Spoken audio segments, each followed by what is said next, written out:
This happened in late fall, the kind of November evening where it gets dark way too early and the cold sets into your bones. I was 20 at the time, in my second year at a small community college in Pennsylvania. That weekend, my parents were visiting my aunt in West Virginia. They asked if I wanted to come, but I had finals coming up, so I stayed behind. The plan was to use the time to study. That didn't happen. We lived in a cul-de-sac, the kind of suburb where nothing ever happens and the mailman still waves at you like it's the 90s. It's quiet, middle class, the kind of neighborhood that feels frozen in time. We were one of the last families to still live there year-round. Most of the other houses were empty during the fall, snowbirds mostly. That Friday night, my best friend Kevin came over. We ordered pizza from Sal's, played Call of Duty, and watched a horror movie we found on some sketchy streaming site. Just two guys trying to make a boring night a little less boring. Kevin ended up crashing on the pullout in the basement around 1 a.m., and I headed up to my room. I left the downstairs lights on. That's important. I was brushing my teeth when I heard what sounded like the side gate click shut. It wasn't loud, just that soft clink metal makes when it falls back into place. I froze, toothbrush still in my mouth. I remember staring into the mirror with a ring of foam around my lips, thinking, was that just the wind? It wasn't windy. I walked over to the bedroom window that faced the backyard and looked out. It was too dark to see anything, so I flipped the porch light on from the hallway.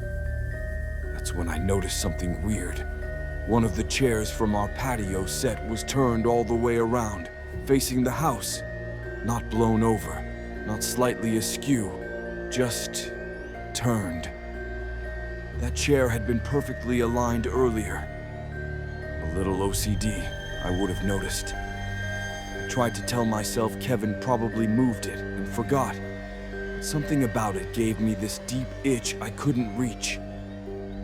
I turned off the light and went to bed anyway. At exactly 3:12 a.m., I woke up to a weird scraping sound, like metal against glass. At first, I thought it was part of a dream, but it kept going. It was slow, repetitive, coming from the living room.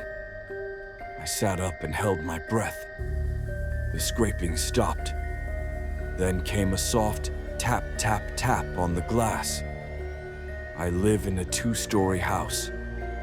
My bedroom is on the 2nd floor, so for tapping to come from the living room windows, someone had to be on the ground floor. I grabbed my phone, turned off the alarm that was about to go off for my study session, and opened the Notes app to message Kevin. No response. I tried calling. No answer. I got up and peeked down the stairs. From the top, you can see the living room clearly.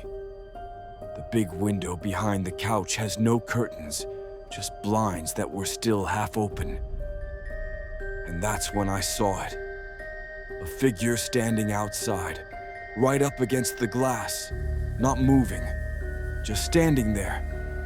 No mask, no weapon, nothing dramatic like that. Just a person, staring into the house. I couldn't tell if they were looking at something specific or just blankly staring, but they were close enough to fog the glass. I saw their breath. I stood frozen at the top of the stairs for what felt like 10 minutes. The person didn't knock, didn't move, just stood there. Finally, I whispered Kevin's name loud enough to echo down the stairwell. No response. I quietly crept down the steps, heart pounding so loud it felt like it echoed. I didn't want to turn on the lights. I didn't want to see clearly. But I also didn't want to approach the window. I crept over to the side entrance and made sure it was locked. It was. the outside motion light hadn't turned on. I backed away from the door and slowly crawled back upstairs. That's when I saw the shadow again. Inside. It passed by the hallway light, fast, like someone walking past the front door toward the kitchen. I knew Kevin was still downstairs. I hadn't heard him move. This shadow was taller. And this time, it wasn't outside. It was inside the house. I grabbed my baseball bat from under the bed and dialed 911. My hands were shaking so bad, I had to use voice dial. The dispatcher was calm, asked if I was somewhere safe. I said no, there was someone in my house. As I was whispering into the phone, I heard footsteps creak on the stairs. I nearly dropped the phone. I waited, holding my breath, thinking, Kevin, please be Kevin. Then I heard the voice, a man's voice. He said, "You should have turned the lights off." That sentence will haunt me until I die. I ran, full sprint. I jumped out of my second-floor window onto the porch roof and rolled off into the front yard, sprained my ankle but kept running. The dispatcher was still on the line when I banged on the neighbor's door across the street. They weren't home. Nobody was. I kept running until I saw a car driving toward me and waved it down like a lunatic. The cops arrived 8 minutes later. Kevin was still passed out in the basement. He hadn't heard a thing. The front door was wide open. The blinds were ripped off. The weirdest part, nothing was stolen. No forced entry, no shattered glass.